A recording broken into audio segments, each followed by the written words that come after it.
ating pag-aaral ng Financial Key Performance Indicator sa robotics, meron tayong natutunang bago.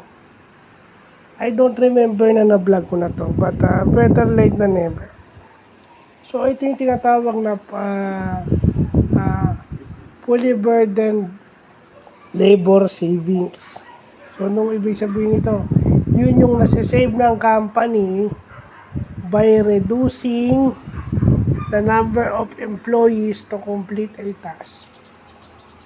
Yun yung fully burdened labor savings. So again, another HR and payroll, HR and payroll vlog.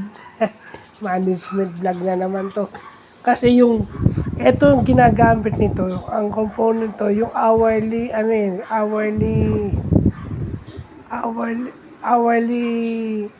burden rate, and then yung labor savings, and then yung net savings. Yung net savings is iso-subtract mo yung labor hours saved minus yung current ongoing o yung current cost. So yung net savings, yun yung ginagamit sa return of investment sa robotics KPI. So alam naman natin yung rate of investment, kapag ka negative yung percent, lugi ka. Kapag ka positive, kahit maliit, may balik sa'yo, di ba? Yung return of investment, yun yung minomonitor mo, kasi dapat yun tumataas. Kung 6% yun, dapat after a year or after a year, dapat mas mataas na yun sa 6%. Di ba? Hindi yun dapat bumababa, at mas lalong hindi yun dapat mag-negative kasi lugi ka. So yan, no? Meron palang ganyan, yung fully burdened labor savings, no? Tsaka yung hourly fully burdened rate.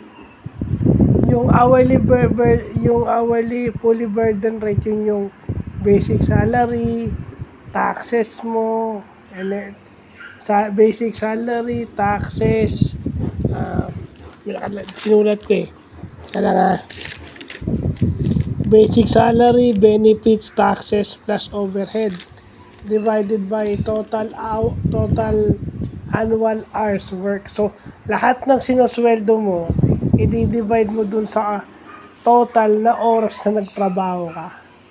So, yun yung fully